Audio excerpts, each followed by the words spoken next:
Ah, the rock is rocking. Hello. I can't see the screen on my camera, but hello. Welcome once again to Stuff and Things, where I like to talk about stuff and occasionally even things. I'm your good friend Bradley, and today is a Sunday Stuff and Things. And you find me out at the water. A bird just flew right near my camera. It looks, what are you doing? Go away, crow. I love crows, but don't try to eat my camera. Okay, we're out at the beach, and it's actually a beautiful sunny day. It's kind of cold. Yes, okay. This crow is angry. It's kind of cold, but I'm kind of enjoying that because it's been very unseasonably warm here this year. I'm trying to do a video, my friend. This year, it's been unseasonably cold on the West Coast. I know the rest of the world or the rest of the US is gripped in the icy fingers of winter, but here it's barely gotten below freezing. Today, nice, crisp, chill to the air. I love that, but sunny and beautiful. We have many things to talk about on this week's Sunday Stuff and Things, including upcoming videos, things you can look forward to on Stuff and Things and working. And then we're going to get into a little bit about a weird blog site called tchronicles.com or tobaccochronicles.com that seem to have plagiarized lots of things. We'll get into that. There is also a new video out from Big Apple Pipes in which they interview, or he interviews, Leonard Wortzel from STG. So we'll talk a little bit about that.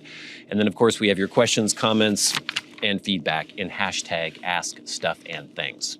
So let's get into it. All right, gang. So what can you look forward to on Stuff and Things and working? First of all, where is it? We will have the full review of Cornell and Diehl small batch 8-state Burley coming up this week.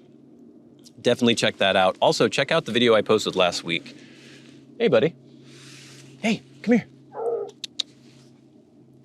There are dogs. Also, check out the video I posted last week about the film camera repair that I went through recently. I sent my camera in to get serviced by ITC camera technicians. I think it's just International Camera Technicians. They did a beautiful job. I've been loving using my film camera now. It's an old film camera from like the early 80s, a Nikon FE2. So check that out. The next week, we're gonna be doing first time developing black and white film at home. Yes, I have delved into home developing of black and white film. It's been very fun, gotten some interesting results. So check that video out.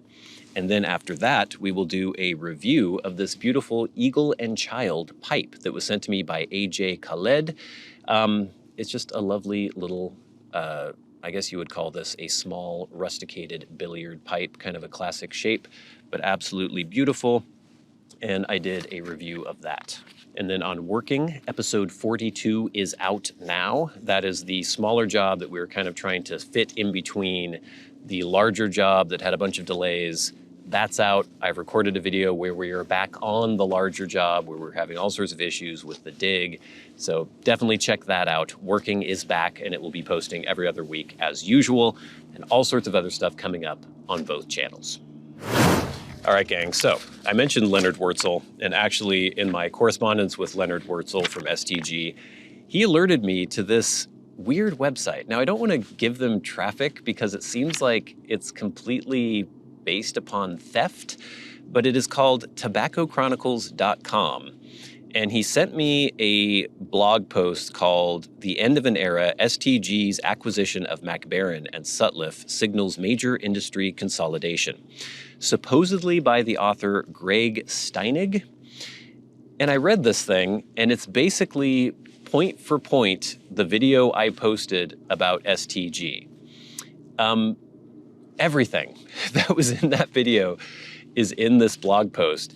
And then there is absolutely no mention of the original video, no mention of my channel.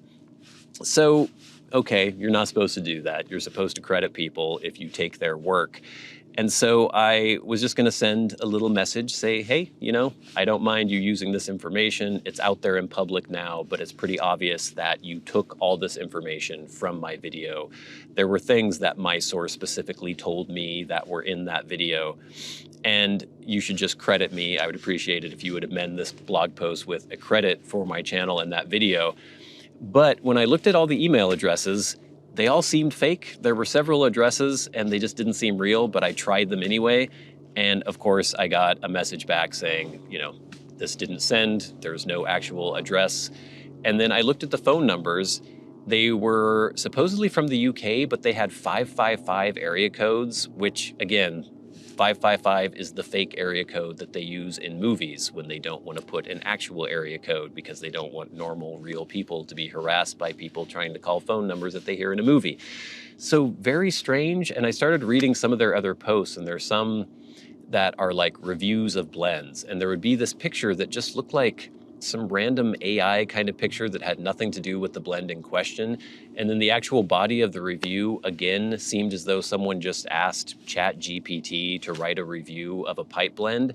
Just very strange. The whole site seems as though it's created by AI. And I don't know who's actually behind it, but whoever they are, they're not doing any of the actual work. They're just stealing other people's work. And so you should not support tobaccochronicles.com. Thank you.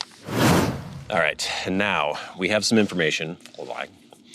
A lot of people have been alerting me to this, and it was just today that people started alerting me to this because I think the video just posted today, maybe yesterday. This is Saturday as I'm recording this.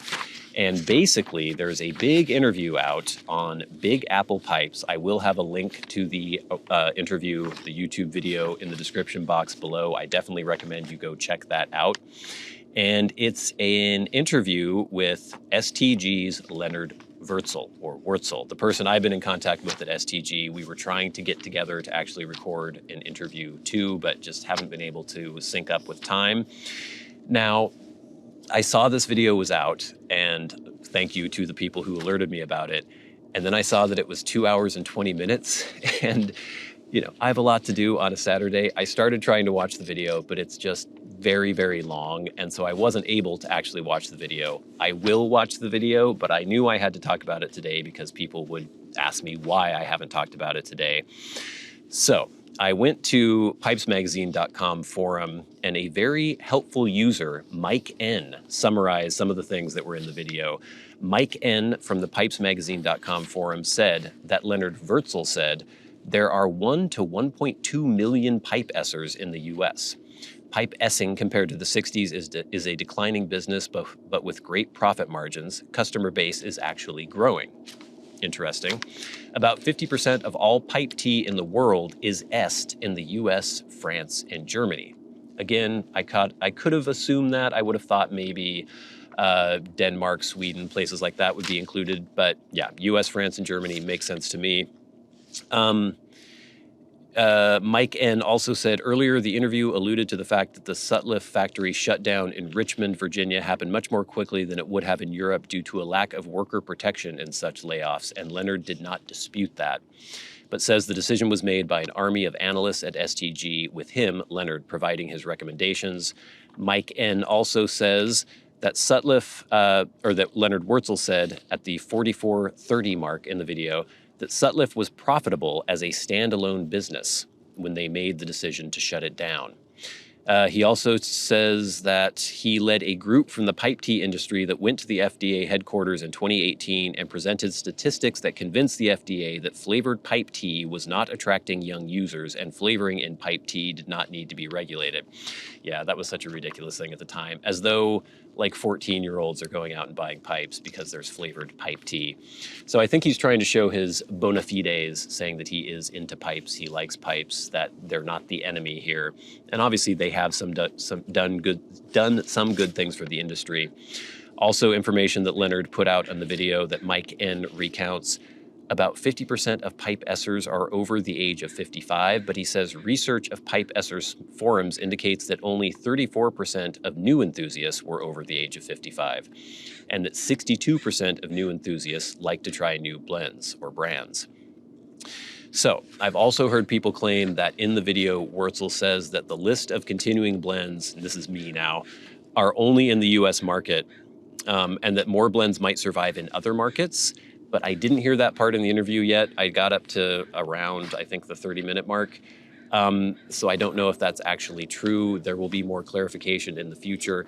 I just thought I had to talk about this because people would want me to talk about this, but the video is over 2 hours long. So please watch the actual video interview on Big Apple Pipe's YouTube channel. I will link that in the description box below. And next week, I will have watched the video and we can talk about it more if there's anything else interesting enough that we need to discuss on Stuff and Things. Thank you. But now, gang, it is time for hashtag #AskStuffandThings. Remember, if you have a question for me and you would like it answered on the Sunday Stuff and Things, tweet at SATBradley with the hashtag #AskStuffandThings, and I will do my best to answer you. You can also write to me via Patreon if you are a Patreon supporter and go right to the front of the line. You can hit that super thanks button under this video and go right to the front of the line, or you can leave questions, comments, and feedback under my YouTube videos in the comment section. Just like at, well, you know what? I've got a YouTube question. And I think it's going to be a springboard for a much larger topic. And I think this topic is going to be too good to shoehorn into this episode. So I think I'm going to save this for next week. It's about how Americans pronounce foreign words. And it's a common criticism that I've seen online. And I think I have a very good defense for this. So I think we're going to save that for next week. Let me make note of that we will be saving this for next week. I've got my Pilot Custom 823 next week, ! Okay, but now we will get to feedback from last week's Sunday Stuff and Things. First, we have Paul Rouleau, 1972. That new pipe is a beauty. Yes, it is. Beauty. Lovely. Eagle and Child pipe. Frank D'Agostino says, Eagle and Child was the pub the Inklings would meet at. Enjoy the royal twist. Yes, I looked that up, and that was a pub in, I have it written down somewhere. I mentioned it in the video about the pipe, but basically where Tolkien and C.S. Lewis would hang out, talk about dwarves and such. We have at Ledger and Lace says, the Lockbee is like a traveler notebook wallet. Very cool. So I showed that Lockbee mini field journal last week. We will be reviewing that on the channel soon too. At RazDoc89 says, 8 State is a champ. Fell in love from the jump and stocked to the gills with every year. Kills me when people sleep on it. Yeah, I'm liking it. What can I say? At Rich Newman says, I appreciate your take on tea blends, but I definitely do not buy based on them. Okay.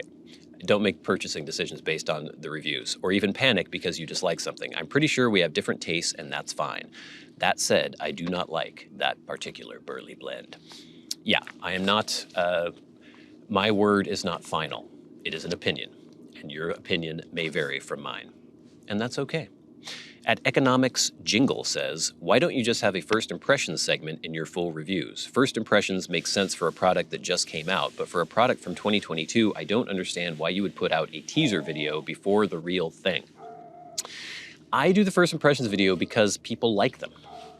And that's basically why. And I find it interesting too, because as I mentioned in the full review of Small Batch 8 State Burley, my opinion changed a lot. And so it's interesting to me to see what people think of a blend the first time they have it, because the flavors don't really get a chance to settle in. Also, when you first open a tin, it's going to be quite a bit different, or some blends will be quite a bit different after they've been open for a couple weeks or a month. So it's interesting. The first impressions are interesting to me, and they seem interesting to most of you as well. And then finally, we have some feedback from the video I posted on camera repair. This is from at WSTmo, who says, great repair job. That camera will go on for another 40 years. Well worth the money. I highly agree. At Emil3363 says, having a camera CLA'd, so clean, lubricated, adjusted, is an absolute must when buying used equipment. The extra expense makes the camera virtually brand new and worth every dollar spent to make it so. I have a Nikon F3 HP and an FM, both CLA'd and flawless now. These Nikons are tanks and will last us a lifetime. I carry one with color film and the other with black and white for different situations. The FE was the first camera I ever owned. I shot film exclusively and always have. I process my own film at home as well. At Bannockburn111 says, I'm a big fan of keeping things working as long as possible, only replacing them when they can't be repaired or simply won't do what a newer version will do. And while spending over $200 to repair an old camera might seem like a high cost, in my opinion, it was a bargain considering the skilled labor involved and the thoroughness of the work done to restore a camera that will likely last decades before it needs to be serviced again. And yeah, if you haven't watched that video, you will be amazed by the work that went into restoring my camera that Jim at ICT did. He tore the thing completely down and just replaced every single internal seal, cleaned and lubricated everything, reset everything, calibrated everything. It's just amazing. And then finally at Justin Kingery, 7529 says, nice vid. I've bookmarked ICT for future repairs and maintenance on my Nikon film bodies and lenses.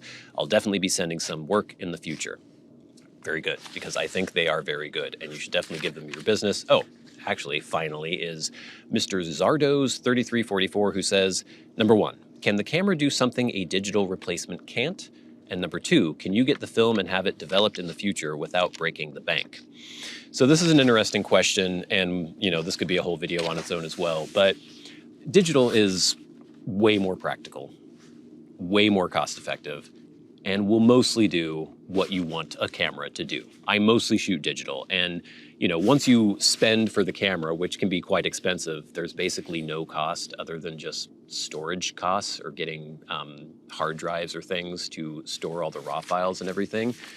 But then there is something that film does that digital doesn't. And it's kind of hard to even put your finger on, but there is just a difference to it. Hey, buddy. Come here. Hey. What's your name? Oh, it's a good boy. Hey. Radar. Radar? Yeah. Radar's very friendly. Yeah. Hey. Going for a walk? You're already on a walk. Are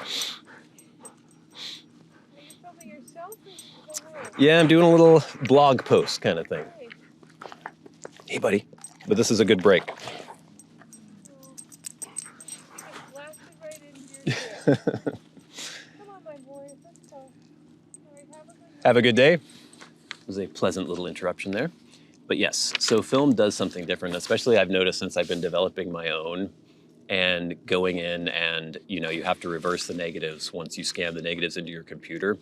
Zooming in on those negatives and seeing how the grain structure makes up the image, it's just so much more organic and just looks great. It doesn't necessarily look better than digital. I don't think it does, but it is different. And as much as people try to do kind of film profiles that they put over top of digital images, it just doesn't look the same. And there is something also just about developing your own film, being more a part of the process.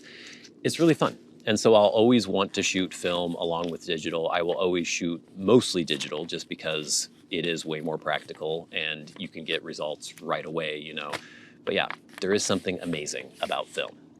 All right, gang, that's it for the feedback this week. But now it's time for the very best part of the show. And that's where we thank our Patreon supporters. Remember, if you would like to support the channels on Patreon, there is a link in the description box below, and it is much appreciated. It helps pay for the camera that is filming this video.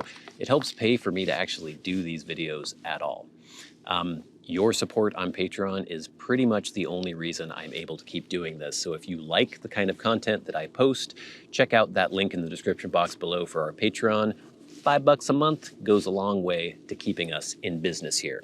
But every week we shout out those who support the channels at $25 or more a month. The producers of Stuff and Things. People like Jason Buckner, Arcturus, Ashes of the Phoenix, Jonathon Proctor, Friendly Piper, The GreatGrol, and Glenn, just Glenn. And of course, the Maniacs, the crazy people who support the channels at $100 a month, people like Bob Magee and my good personal friend, Ryan McFadin. And we'll never forget our Hall of Fame member and dearly departed friend, Peter Straub. Gang, stay tuned for all the good stuff coming up. 8-State Burley full review, this beautiful Eagle and Child pipe sent to me by AJ Khaled. stuff about developing your own black and white film at home. But until next time, until we meet again, I've been your good friend Bradley. You've been the audience. This has been Stuff and Things.